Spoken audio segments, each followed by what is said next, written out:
So on my YouTube channel, there's a bunch of videos about what I plan to do with this WoW Classic Plus stuff. To basically take World of Warcraft just the way it was back in patch 1.12.2, flesh it out, make all the foundations just work out better, and then add new content on top of that, and balance this stuff before adding new content. But anyway, this video is about what I'm going to do to get rid of the gold sellers. So basically, the scripts.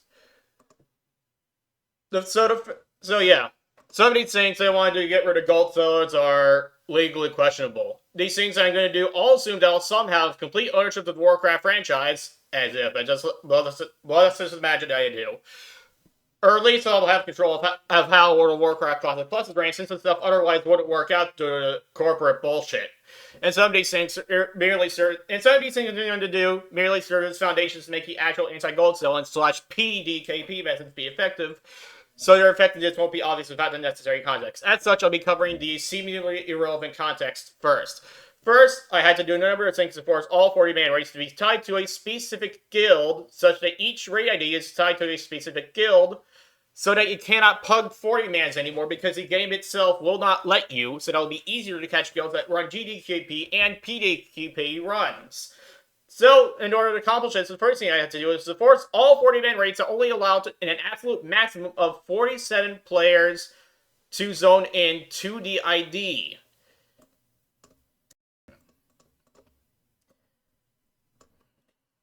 Wow, this font is way too big here. Let me just make that a lot smaller. And stick this down here, and why is this lit here? 47 player limits in 40 mans per raid ID.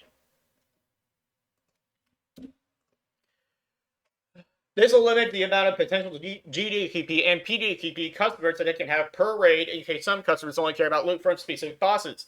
This, more importantly, also has the effect of preventing raids from cheesing boss fights by drastically changing their raid composition mid-raid and then switching it back after the boss fight, but I digress. I only mentioned this one because it has only a very slight effect against gold selling. The second thing that I did is to force all 40-man raids to only allow people that are in a guild to form the raid ID.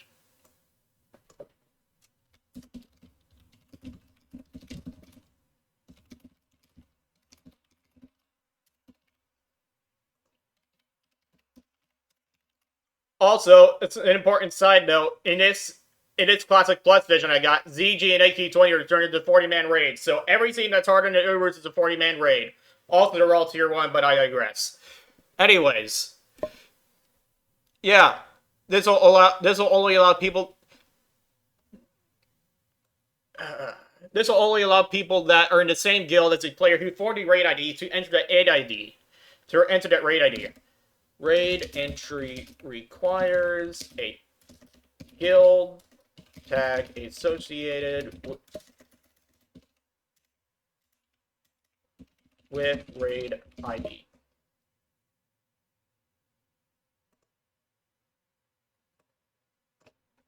All raid IDs are associated with a guild tag.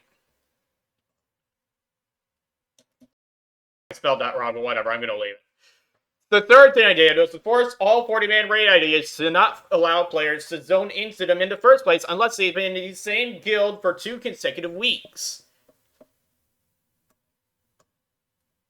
No 40-man raid entry unless you've been in the same guild for 2 weeks. Consecutive weeks, a very important distinction. So that players cannot exploit the second thing by leaving their old guild to join a new one for the one run and then come right back to their old guild, unless they potentially miss it on 2 raid lockouts in order to do so. These 2 weeks are measured on a per character basis and are not made to synchronize with any raid lockout timers, though they may coincidentally do so if you time it right.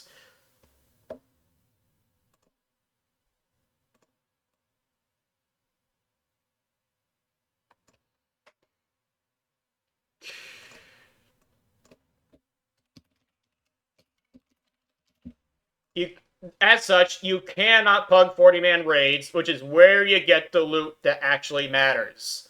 The stuff that's better than what you find in Ubers. The stuff that's hot. the stuff that has an item level that's higher than 63. Now, the fourth thing that I did was to force all players to use an authenticator so that less accounts will get hacked, so that gold sellers have less accounts to steal from, and then bot with impunity until they get permabanned.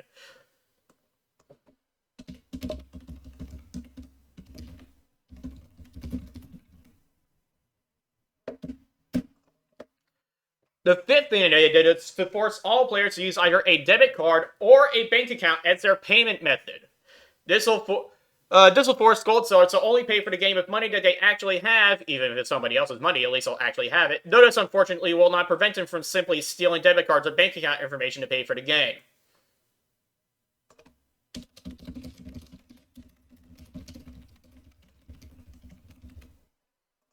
Honestly, I'm not sure how well that one's going to turn out, but oh. The sixth thing that I did was to disconnect WoW Classic Plus entirely from Blizzard Balance and WoW tokens and other versions of World of Warcraft for reasons I shouldn't have to explain.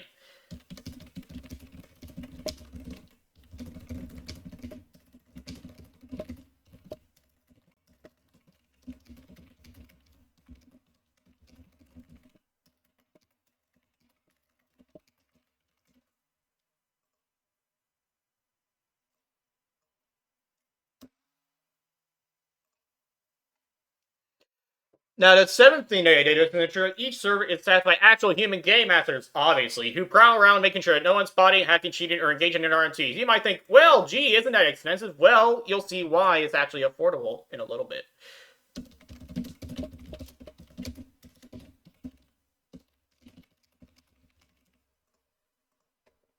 The eighth thing that I did was to make sure that every time you buy the game, you have to pay $60 up front plus $15 per month to subscribe with no bulk discounts for subscriptions.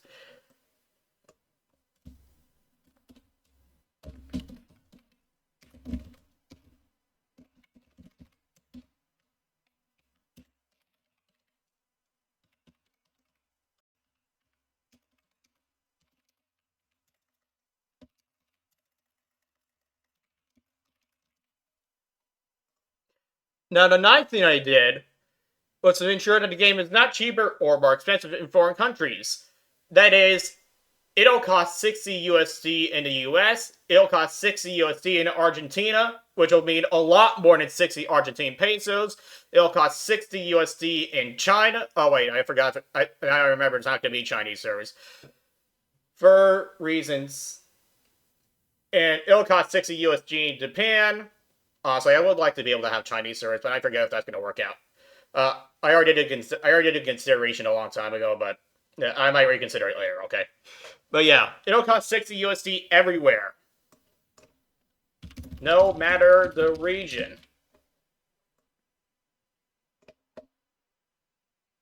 No price conversion on a per region basis. So it ain't cheaper, less USD to play in Argentina, for example.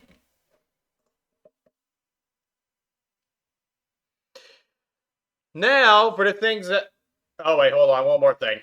And then I also added endgame non-cosmetic gold sinks. For example, all flasks is going to require an additional 20 gold per flask of craft via a new reagent that will be added to alchemy vendors that can only be obtained from alchemy vendors. Though, of course, that price will be reduced by reputation and PvP rank discounts.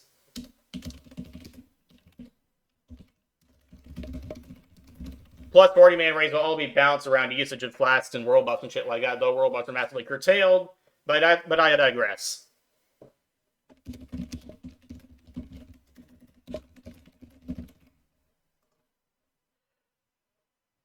Now, the stuff that's actually really matters against gold sellers. This is so...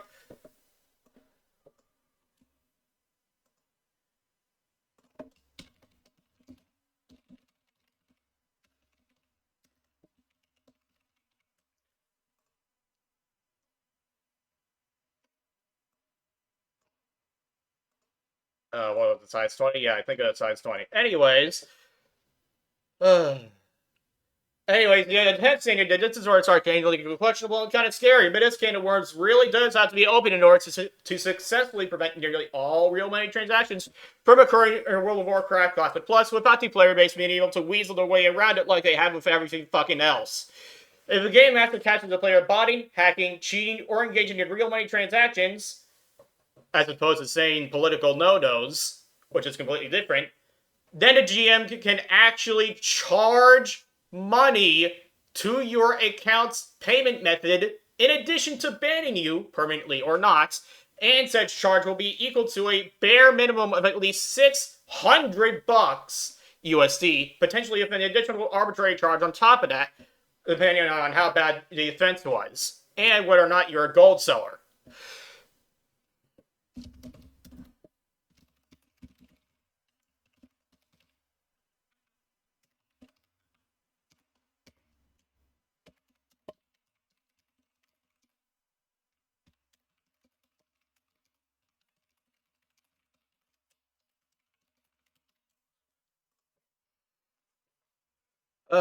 However, you will not be banned or charged for political. Anyways, repeat offenders who are not perma banned will be charged a minimum of even more money.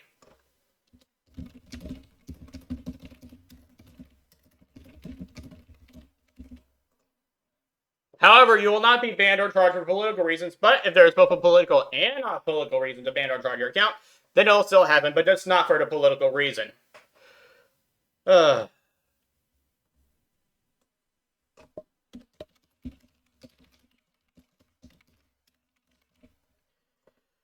Now, the 11th thing that I did was to force players to be unable to play the game if their payment method does not have enough money left over on it after paying for the game to afford getting charged by 10th thing, which is, this. So that, you'll actually be able to charge that much money on their account if they actually, bot or some shit like that.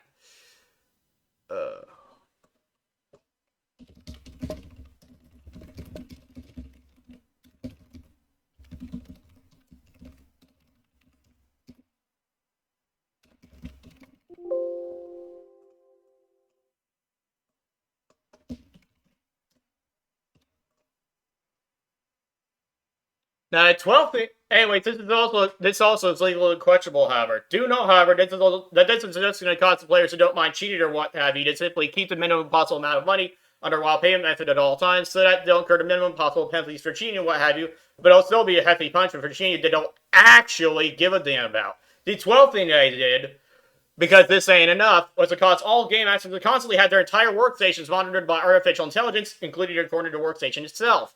If the AI ever determines that the game master accepts a bribe or turns a blind eye to an obvious cheater or real money transactioner, then I actually said that. I'm sorry, I should not have said it like that. An RMTer. Then each GM will be reported directly to me, Tarregor, to review the activity and then fire the GM if the GM is guilty of supporting RMTers or cheaters. Plus, if the GM is offered a bribe, then the GM can personally pocket all the money that's made by charging the account and charge as much as he pleases, but then the GM will have to permit the accounts.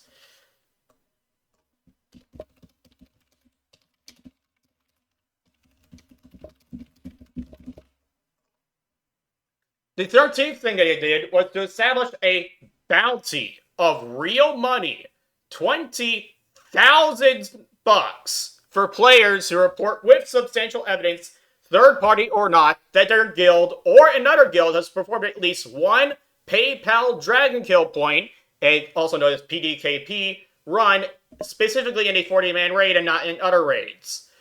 This specifically only applies to 40-man raids in order to prevent people from using a bunch of AI accounts to exploit the bounty and make money without getting anyone but their own bots banned. Once a PDKP guild is found as such, everyone who is in their guild at any time during the PDKP raid in question, except the Ratter, of course, will be permanently banned and charged for at least $600 as stated in the 10th method. This will cause the company that runs the game to typically make a profit of $3,400 after paying out the bounty.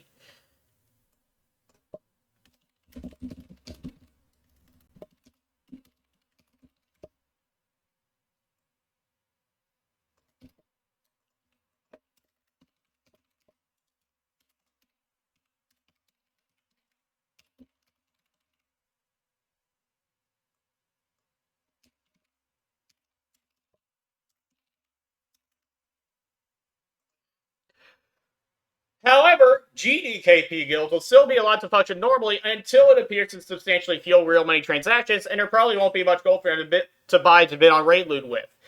If the problem still ain't solved after all that stuff, then it might ban GDKP guilds, though the bounty for writing them out would only be 2,000 gold instead of 20,000 USD.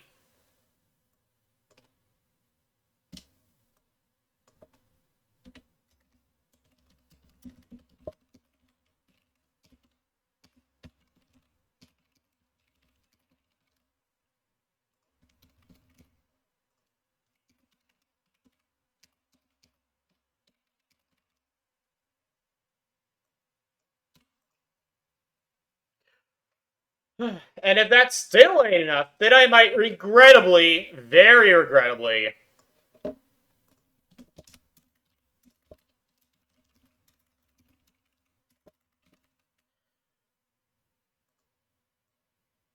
make pay-to-win servers.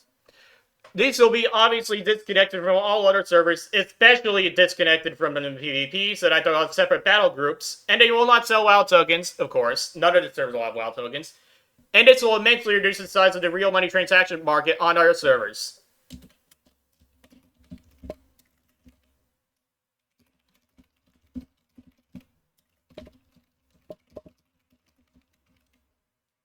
Of course, there's a lot of people who do pay to win stuff that just want to do it in order to get an unfair advantage over other players.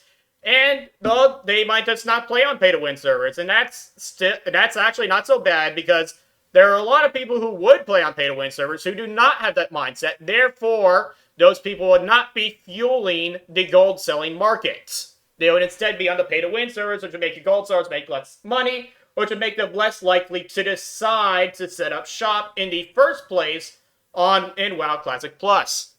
The specifics for these pay-to-win servers have already been all written up, but I have not included them within the actual WoW Classic Plus document that you saw at the beginning of the video.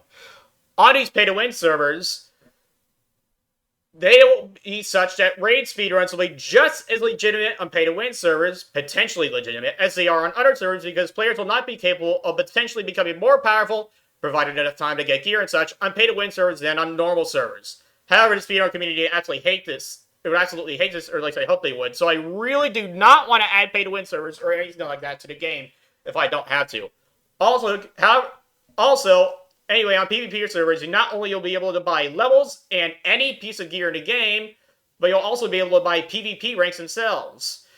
Although the PvP gear will only be available through PvP ranks. And of course, you'll also be able to buy gold on the pay-to-win servers.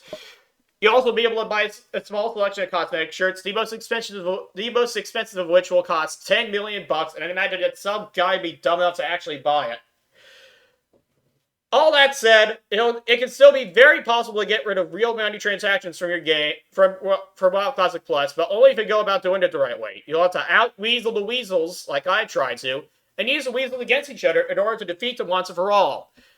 Except bribery will still ruin everything.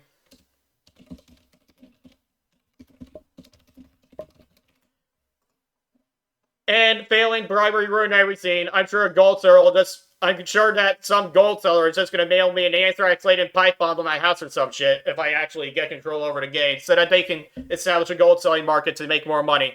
So this is the part where the video ends. Bye.